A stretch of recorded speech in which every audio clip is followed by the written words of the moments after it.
মুরগি আগে না ডিম আগে? ডিম যদি আগে হয়ে থাকে তো ডিমটারে পারলো কে? আর মুরগি যদি আগে হয়ে থাকে, কোথার থেকে মুরগি এসে উড়িয়ে এসে জুড়ে বসলো, আইলো কই থেকে? আল্লাহ যদি একজন থেকেই থাকেন তাহলে তার স্রষ্টা। এই প্রশ্ন তুলেছেন বার্টন রাসেল। প্রশ্ন তুলেছে স্রষ্টার স্রষ্টা কে? আমি দেখলাম এক আর্মি অফিসার একটা বই লিখেছেন, আমার এত ভালো লাগলো। বইটার নাম হচ্ছে আল কোরআন দা চ্যালেঞ্জ, মহাকাশ পর্ব।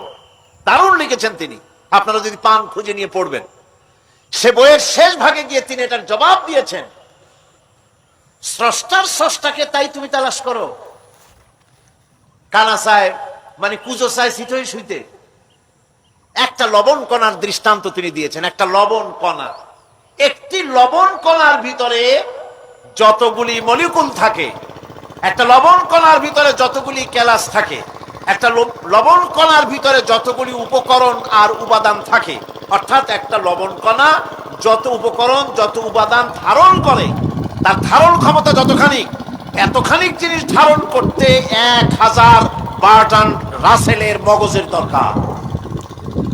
লবণ কণা সেইটার চিন্তা করাই কঠিন, আর এত বড় মহাবিশ্ব যিনি সৃষ্টি করেছেন তার স্রষ্টাকে তালাশ করতে চাও, এটা কি স্বাভাবিক কথা? এটা পাগলের প্রশ্ন হতে পারে, এটা পাগলের প্রশ্ন হতে পারে।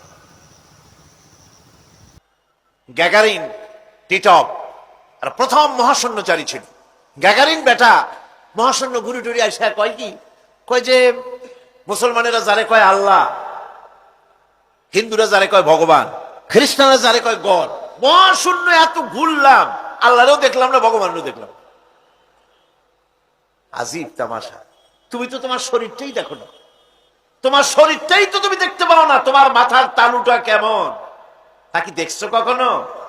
আয়না নিচের দিকে দিয়ে ঠ্যাং উপরের দিকে দিয়ে তাকাইলে যদি দেখো মাথার তালু কেমন। নিজের ঘাট দেখো না, পিঠ দেখো না, নিজের হিপ দেখতে পারো না। আয়না টায়না সাইড পাঁচখান না নিয়ে দেখার উপায় নাই কোন জায়গায় কি আছে শরীরে। নিজের শরীরটাই দেখো না, কত বড় সাহস! এই শরীরের স্রষ্টাকে দেখতে চাও? লা তুদরিকুহুল আবসার। কোন দৃষ্টি শক্তি তাকে মুহাইয়া করতে পারবে না। তার দৃষ্টি সকলকে আয়ত্ত করবে, কিন্তু পৃথিবীর কোন দৃষ্টি শক্তি তাকে আয়ত্তের ভিতরে নিতে পারবে না। মুসা আলাইহিস সালামের মতো পয়গম্বর তিনি বলেছিলেন, রব্বি আরিনি, রব্বি আরিনি, আল্লাহ আমি তোমারে দেখতে চাই। আল্লাহ পাক বলেছেন লান তারানি, কখনোই দেখতে পারবে না। সুবহানাল্লাহ বিহামদিহি। সুতরাং এই পৃথিবীর সবকিছু ইঙ্গিত করে যে একজন আছেন। এই ফুলের সৌন্দর্য যিনি দিলেন, ফুল দেখা যায়, সৌন্দর্য দেখা যায়, কিন্তু গন্ধ দেখা যায় না। এই পানির মিষ্টতা, মিষ্টি পানি, ফুলের গন্ধ, জোনাকি পোকার আলো, এই যে সুন্দর সুন্দর জিনিস দিয়ে আল্লাহ পাক এই বিশ্বকে সজ্জিত করেছেন, এ সব কিছুই ইঙ্গিত করে নিঃসন্দেহে একজন আছেন। আর যিনি আছেন তার নাম হচ্ছে কি? আল্লাহ। জোরে বলেন তিনি কে? আল্লাহ। এখন এই স্রষ্টাকে চিনতে মানুষের বড্ড হয়রানি স্রষ্টাকে চেনার জন্য। এই স্রষ্টাকে খোঁজার জন্য, চেনার জন্য মানুষ শক্তি পূজা আরম্ভ করলো। ওই যে আমি আগে বলেছি, মানুষের মধ্যে একটা স্বাভাবিক প্রেরণা এই কারো না কারোর সামনে মাথা নত করে দেবে। সেজন্য মানুষ, কেউ তো আগুনকে পূজা করলো, আগুনের ভিতরে শক্তি আছে বলে আগুনের সামনে মাথা নত করে দিল, পাহাড়ের সামনে মাথা নত করে দিল, মূর্তি বানাইয়া মূর্তির সামনে মাথা নত করলো, কাঠের মূর্তি, মাটির মূর্তি বানাইয়া তার সামনে মাথা নত করে দিল। এগুলির সামনে যদি তুমি মাথা নত করলে, এগুলি কি মাছির মতো একটা ছোট্ট প্রাণীও বানাতে পারবে? এই চ্যালেঞ্জ কার? আল্লাহ পাকের। কোরআন শরীফে আল্লাহ পাক বলেছেন, নবী ওদের বলেন, ওরা কি মাছির মতো ছোট্ট একটা প্রাণী বানাতে পারবে? পারবে না। এমনকি ওদের সামনে যে খাদ্যগুলি রাখা হয়, মূর্তি টুর্তি বানায় সামনে যে খাদ্য রাখা হয়, এই খাদ্যের উপরে যদি মাছি পড়ে, খাবারগুলি উড়াই নিয়ে যায়, অথবা ওদের নাকের উপর এসে যদি মাছি এসে পড়ে, এই মাছিটাকে এতগুলো হাত সাথে একটা টোকা দিয়ে একটা মাছিকে উড়াই দিতে পারবে না। পারবে না। সুতরাং বুঝতে হবে, একথা বুঝতে হবে, স্রষ্টাকে তালাশ করতে গিয়ে মানুষেরা আগুনের পূজা করলো, পাথরের পূজা করলো, গাছের পূজা করলো, মাছের পূজা করলো, সাপের পূজা করলো, বাঘের পূজা করলো, শেষ পর্যন্ত সেক্সুয়াল অর্গান, এটার বাংলা করলাম না, এটারও পূজা করলো। এটাকে একটা শক্তির প্রতীক মনে করে এটার সামনেও মাথা নত করলো। বন্ধুগণ, মাটির পূজা করলো, জমিনকে নিজের মা মনে করে এটার পূজা করলো। অথচ আল্লাহ পাক পরিষ্কার করে বলে দিয়েছেন, লা ইলাহা ইল্লা আনা ফা'বুদুন, আমি ছাড়া কোনো ইলাহ নাই, আল্লাহ ছাড়া কোনো ইলাহ নাই। কোরআনে কারীম বলছে, ইন্নাল্লাযীনা তাদউনা মিন দুনিল্লাহি ইবাদুন আমসালুকুম।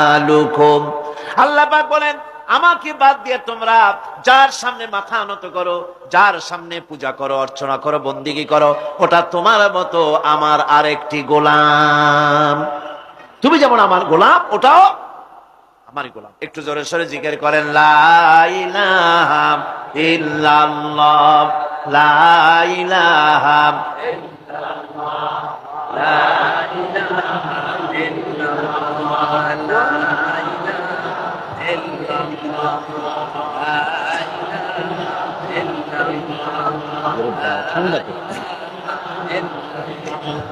লা ইলাহা ইল্লাল্লাহু মুহাম্মাদুর রাসূলুল্লাহ। সুতরাং বোঝা যাচ্ছে আল্লাহ হচ্ছেন এক এবং একক। এই আল্লাহ সুবহানাহু ওয়া তাআলা তিনি বলছেন, আমাকে বাদ দিয়ে যার সামনে মাথা নত করো, ওরা আমার গোলাম। সূর্য কার গোলাম? চন্দ্র কার গোলাম? সাপ বলেন, বাঘ বলেন, আগুন বলেন, সব কার গোলাম? এগুলি সব কার কথা শোনে? আগুন যতই পূজা করেন, আগুনের মধ্যে আপনি পড়লে আগুন কি ছাড়বে? ছাড়বে না। তবে হ্যাঁ, আগুনের মালিক যদি বলে তাহলে ছাড়িয়ে দিবে, ঠিক কিনা? ইব্রাহিম আলাইহিস সালামকে আগুনের ভিতরে যখন ফেলে দেওয়া হচ্ছে, ফেরেশতা বলতেছিল, আমার কাছে সাহায্য চাও, আগুন থেকে বাঁচায় দেই। হযরত ইব্রাহিম বলেছিলেন, আমার তো পরীক্ষা হতেছে, ইমতিহান হতেছে, আমাকে ডিস্টার্ব করো না, আমি তোমার কাছে কেন সাহায্য চাইবো?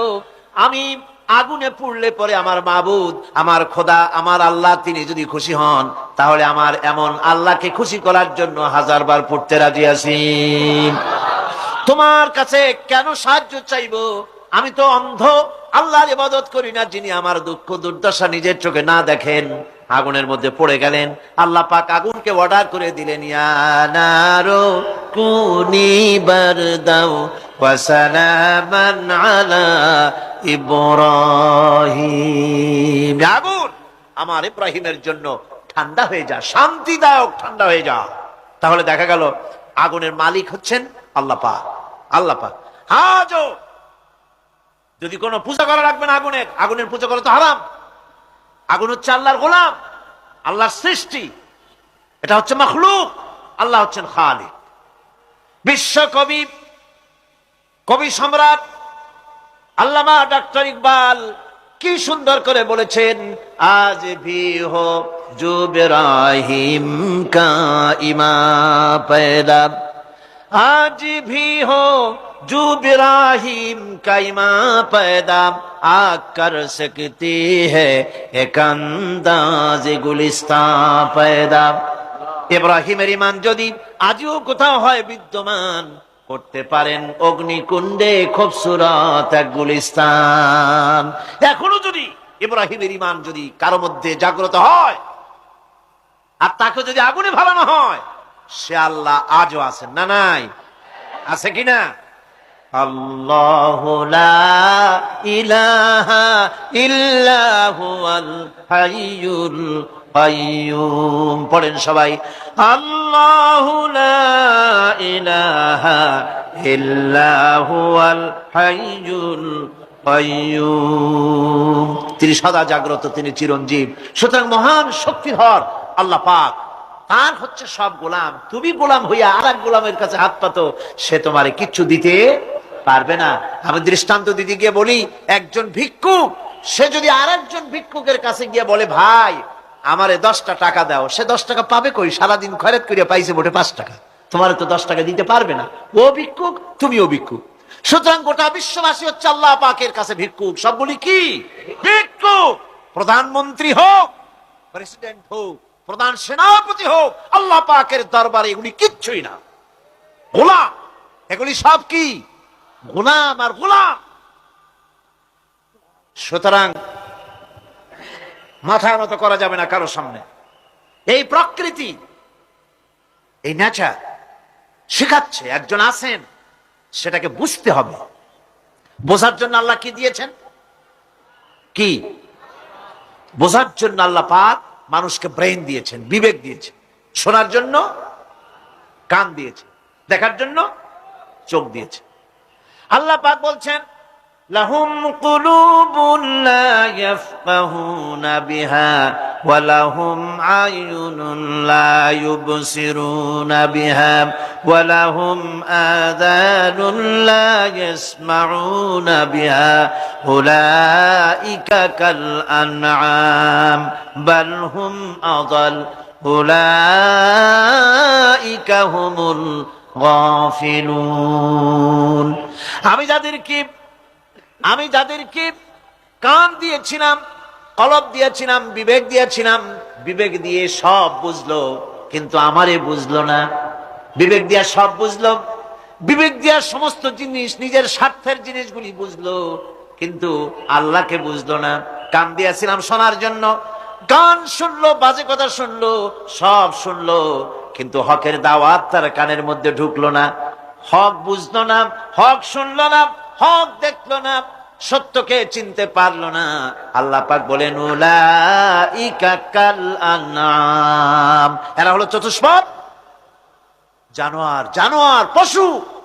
আল্লাহ কয় না খালি পশু কইলে সারে না, বাল হুম আদাল, একেবারে পশুর চাইতেও নিকৃষ্ট। কারণ কি? কারণ হলো পশু অবিশ্বাসী নয়, পশু অবিশ্বাসী নয়, পশু কাফের নয়, পশু মুশরিক নয়, পশু মুরতাদ নয়, পশু নাস্তিক নয়, ঠিক কিনা? সুতরাং পশুর চাইতেও খারাপ, পশুর চাইতেও খারাপ। পশু যেটা বোঝে তাও বোঝে না। পশু তো অন্তত মালিকের আনুগত্য করে, তার কথা শোনে, যার খায় তার কথা শোনে। কুত্তাটাও, কুকুরও যার খায় তার কথা শোনে, ঠিক কিনা গণ? অথচ যে আল্লাহ রাব্বুল আলামিন খেতে দিলেন, পড়তে দিলেন, সব কিছু দিলেন, তার ইবাদতটা বুঝতে চেষ্টা করলো না, তার ইবাদত বুঝতে চেষ্টা করলো না, তার গোলামি করতে জানলো না। সুতরাং এগুলি হচ্ছে উলাইকা কাল আনআম, এগুলি চতুষ্পদ জন্তু এবং জানোয়ারের মতো, বরং তার থেকেও নিকৃষ্ট। মানুষকে আল্লাহ পাক জ্ঞান দিয়েছিলেন, সেই জ্ঞান দিয়ে সে দূরবীন আবিষ্কার করলো, জ্ঞান দিয়ে দূরবীন আবিষ্কার করলো, যাতে করে শকুনের চাইতেও তীক্ষ্ণ দৃষ্টি সম্পন্ন হয়। সে গাড়ি আবিষ্কার করলো, যাতে করে চিতাবাঘের চাইতেও বেশি দৌড়াইতে পারে। সে সাবমেরিন আবিষ্কার করলো, যাতে করে মাছের চাইতেও বেশি দ্রুতগামী হয়ে চলতে পারে পানির তলা দিয়া। সব কিছুই করলো, কিন্তু তার মনুষ্যত্বকে বাড়াইতে পারলো না, মনুষ্যত্বকে বাড়াতে পারলো না। এই মনুষ্যত্বই ছিল সবচেয়ে বড় জিনিস। কবি বলছেন, মুঝে ये डर है कि दिले जिंदा तू ना मर जाए, मुझे ये डर है कि दिले जिंदा तू ना मर जाए, कि जिंदगानी इबारत है तेरे जीने से, मुझे ये डर है कि दिले जिंदा तू ना मर जाए। আমার এই ভয় হয়, হে আমার জীবন্ত আত্মা, তোর না অপমৃত্যু হয়ে যায়। কারণ তোর যদি অপমৃত্যু হয়, তাহলে আমার তো বেঁচে থাকার কোনো লাভ নাই। আমরা তো আমাদের আত্মা, জীবিত আত্মাকে মেরে ফেলছি, জীবিত আত্মাকে মেরে ফেলছি, আত্মাকে বিকশিত করছি না। আত্মাকে বিকশিত করতে হবে। এই আত্মা বিকশিত হবে কিভাবে? সব জিনিসের খাবার আল্লাহ পাক এই জমিনে তৈরি করেছেন, ঠিক কিনা কর? সকলের খাবার এই জমিনে। মানুষ যেহেতু তৈরি হয়েছে এই মাটি দিয়ে, সেই জন্য আল্লাহ রাব্বুল আলামিন মানুষের খাবার মাটি দিয়ে তৈরি করে দিয়েছেন। কলা দিয়েছেন, কচু দিয়েছেন, আলু দিয়েছেন, মূলা দিয়েছেন, তাল দিয়েছেন, বেল দিয়েছেন, মাছ দিয়েছেন, তরকারি দিয়েছেন, পনির দিয়েছেন, দুধ দিয়েছেন, গোশত দিয়েছেন। খাবারের কোনো অভাব রাখেন নাই, সব মাটি দিয়েছে। কিন্তু যেই রুহটা আমাদের ভিতরে, যাত্রাটা আমাদের মধ্যে, যাত্রা থাকলে পরে বাঁচি, আত্মা না থাকলে পরে মরে যাই, সেই রুহের খাবার আমরা কেউ দিতেছি না। রুহটা কি? আল্লাহ পাক বলছেন, নবী আপনাকে প্রশ্ন করা হয় ওয়ায়াসআলুনাকা আনির রূহ কুলির রূহু মিন আমরি রাব্বি। নবী হে, প্রশ্ন করা হয় রূহ কি জিনিস? এর জবাব হচ্ছে এই বলে দিন, রূহ হচ্ছে আল্লাহর একটু অর্ডার, একটু হুকুম তোমার ভিতরে কাজ করছে। ওই রূহেরও কিছু খাবার আছে, ওই রূহেরও কিছু খাবার আছে। সেই রূহকে খাবার জমিনে তৈরি হবে না। রূহ গোশত খাবে না, পনির খাবে না, দুধ খাবে না, সর খাবে না, ফল খাবে না, কি খাবে? রূহের খাবার। যেহেতু রূহ এই পৃথিবীতে তৈরি হয় নাই, রূহ এসেছে আলমে আরওয়াহ থেকে, সেজন্য রব্বুল আলামিন রূহের খাবার পাঠিয়েছেন লৌহ মাহফুজ থেকে। আল্লাহ পাক কোরআনে কারীমকে রূহের খোরাক করে পাঠিয়েছেন। রূহকে যদি বাঁচাতে চান তাহলে তার একমাত্র খাদ্য হতেছে তেলাওয়াতে কোরআন। তেলাওয়াতে কোরআন যত তেলাওয়াত করবেন ততই মজা লাগবে। সুবহানাল্লাহ, কোন সুবহানাল্লাহ। একটু হারাম শরীফ থেকে বেড়ায় আসেন। টাকা পয়সা যাদের আছে তাদের বলছি, পয়সা করি যাদের আছে, সিঙ্গাপুর বেড়ায়। আরে সিঙ্গাপুর বেড়ায় করবা কি? মার্কেটিং ছাড়া আর কিছুই নাই। সিঙ্গাপুর, ব্যাংকক, হংকং এই সমস্ত জায়গায় ঘুরে টুরে আসে, খুব দেখে আসছে। টাকা নষ্ট করে লাভ নাই, বরং পয়সা করি যদি আল্লাহ দিয়ে থাকেন হজ তো করবেনই। পয়সা করি বেশি থাকলে রমজান মুবারকে ওমরা করে এসেন। রাসূল করিম সাল্লাল্লাহু আলাইহি ওয়াসাল্লাম বলেছেন, যে ব্যক্তি রমজান মুবারকে ওমরা করলো সেজন্য আমার সাথে হজ আদায় করলো। কেন বলছি? এই জন্য বললাম, আল্লাহ পাক আমাকে কয়েকবার নসিব করেছেন। সেখানে যখন রমজান মুবারকে যখন তেলাওয়াত হতে থাকে তারাবিহের ভেতরে, মনে হচ্ছে যেন আকাশ থেকে ওহী নাযিল হতেছে। মানুষের চোখের পানি, নাকের পানি একাকার হয়ে যায় হারাম শরীফের ভিতরে। সেখানে তো মুনাজাত সারা বছর মুনাজাত হয় না, মুনাজাত হয় রমজান মুবারকে বেতেরের নামাজের ভিতরে। বেতেরের নামাজের ভিতরে ইমাম সাহেব হাত তুলে মুনাজাত করেন। অন্তত 8 থেকে 10 লক্ষ মানুষ হজের মৌসুমের মতো কাঁদতে কাঁদতে পাগল হয়ে যায়। কোরআন কি মজা! কোরআন হচ্ছে রুহের খাবার। আমরা তো রুহের খাওয়াই না, ঘোড়ার উপরে চড়ি, গাধার উপরে চড়ি, ঘোড়ারে গাধারে জন্মের মতো মোটেই খাইতে দেই না, নিজে খাই জন্মের মতো। খাইয়া ঘোড়ারে খাইতে দেওয়া হয় না, গাধারে খাইতে দেওয়া হয় না। ফলে ওর উপরে যখন সওয়ার হয় তখন ঘোড়া গাধা না খাইতে খাইতে একদিন 4 ঠ্যাং 4 দিকে দিয়া জায়গায় সিটে মরা ছাড়ার কোনো পথ থাকে না। আমাদের মানুষেরা খায় কি? সুবহানাল্লাহ। এই যে শবে বরাত আসতেছে, কি যে খাবে দিশা আগের থেকে লিস্ট তৈরি হয়ে যায় কতটা আইটেম তৈরি করা হবে। রমজান মাসে আল্লাহ একটু কম টম মান্দায় খাবে, একটা রমজান মাস আল্লাহ দিলেন। সেই রোজার মাসে যে সারাদিন খায় না, এটাকে উসুল করে ইফতারের সময় সে যে কত খাবার, চোখ ছানা বড় হয়ে যাবে দেখুন। পেঁয়াজি, বেগুনি, হালিম, শরবত, তরমুজ, বেল, কলা, কচু, না কি খাইতে খাইতে মাগরিবের রক্ত শেষ। কয় ভাই নামাজটা কোন রকম পড়ে আসি, তারপরে খাবো না। আবার গেল নামাজ পড়তে, আবার এসে খাইলো, খাইয়া তারপরে আবার ভাত খাইলো। কেমনি যে খায় আল্লাহ জানে, গলায় আঙ্গুল দিলে পাওয়া যায়। এরকম খাইয়া তারপরে তারাবি পড়তে দাঁড়ায়। ওরা জনমের মতো খাইলে পরে তো অলস হবে শরীর। তারাবি পড়তে দাঁড়াইছে, লম্বা কেরাত হচ্ছে, উনি রুকুতে আছে, ইমাম সেজদায় চলে গেছে, ওনার খবর নেই। অথবা উনি সেজদায় পড়ে আছেন, ইমাম কোথায় উঠে গেছে তার খবর নেই। সুবহানাল্লাহ। সুতরাং নিজে খাইয়া পেটটারে দুম্বার মতো সাইজ বানায় কোনো লাভ নাই। পেট বড় বানাবার না, সিনা বড় বানা। সিনা বড় বানা, সিনার ভিতরে কোরআন ধারণ করেন, মজা পাবেন। এই আল্লাহ রাব্বুল আলামিন এত বড় নিয়ামত, এই কোরআন, এর থেকে বড় নিয়ামত পৃথিবীতে আর নাই। শ্রেষ্ঠ নিয়ামত, এর থেকে বড় নিয়ামত আছে ভাই? এই শ্রেষ্ঠ নিয়ামতকে পড়তে শিখুন, বুঝতে শিখুন। হেদায়েতের সবের মধ্যে আছে। সুতরাং আল্লাহ রাব্বুল আলামিন মনুষ্যত্বকে, আত্মাকে বিকাশ করার জন্য কোরআনে কারীম দিয়েছিলেন। মানুষ এই জ্ঞান দিয়ে আবিষ্কারের পিছনে চলে গেল। হ্যাঁ, আবিষ্কার দরকার আছে, মোটেই আমি এটাকে অস্বীকার করি না, সব দরকার। কিন্তু সেই সাথে আল্লাহ পাকের সাথে যে সম্পর্কটা থাকা দরকার ছিল, সেই সম্পর্ক থেকে মানুষ নিজেকে বিচ্ছিন্ন করেছে। কোরআনে কারীমে আল্লাহ পাক বলছেন, লাকাদ খালাকনাল ইনসানা ফি আহসানি তাকওয়িম। সব থেকে সুন্দর করে বানিয়েছি কারে? মানুষ। চিল্লা এখন কারে? মানুষ হলো সবচাইতে সুন্দর, সবচাইতে সুন্দর সৃষ্টি আমার। ওগুলা, এই মানুষগুলি হচ্ছে আশরাফুল মাখলুকাত। মানুষ কি মাখলুকাত? সৃষ্টির সেরা। আপনারা সৃষ্টির সেরা হইলেন কি দিয়া? আপনারা কি বাঘের মতো দৌড়াতে পারেন? বল্লার মতো হুল ঘুরাইতে পারেন? কুত্তার মতো কামড়াইতে পারেন? হাতির মতো শক্তি আছে? গরিলার মতো শক্তি আছে? মাছের মতো সাঁতরাইতে পারেন? সাপের মতো ক্রুদ্ধতা আছে? সিংহের মতো হিংস্রতা আছে? তো কিসের, কোন দিক থেকে আপনি আশরাফুল মাখলুকাত হলেন? আশরাফুল মাখলুকাত হয়েছেন জ্ঞানের কারণে। কিসের কারণে? সেই জ্ঞানটার জন্যই তো আপনি সৃষ্টির সেরা। এই সৃষ্টির সেরা মানুষ, সুন্দর মানুষ, এই মানুষগুলি সুম্মা রাদাদনাহু ফি আসফালা সাফিলিন। সুম্মা রাদাদনাহু আসফালা সাফিলিন। এই মানুষ নিচে নামতে নামতে এত নিচে নামে, শয়তান অবাক হয়ে গালে হাত দিয়া নিচের দিকে তাকাইয়া দেখে আর চিন্তা করে, এর দূর নামলো কেমনে? শয়তান অবাক হয়ে যায় মানুষের অবস্থা দেখে। আর America, British parliament, American parliament আইন পাস করে পুরুষে পুরুষে বিবাহ জায়েজ করে দিয়েছে সেখানে। নাউযুবিল্লাহি মিন যালিক। শয়তানের চাইতে অনেক কিছু, শয়তান ওই সব কাম জানেও না, বোঝেও না। শয়তান তো ভালো কুত্তাও জানে না, ঠিক কিনা কন? কুকুরেও সমকামিতা করে না, শুয়ারেও করে না, গাধায়ও করে না। মানুষ কোথায় নামছে? এই মানুষ সৃষ্টির সেরা বানিয়েছিলাম, শয়তানের চাইতে নিকৃষ্ট হয়ে গেল। আল্লাহ পাক বলেন ইল্লাল্লাযীনা আমানু ওয়া আমিলুস সালিহাতি ফালাহুম আজরুন গায়রু মামনুন।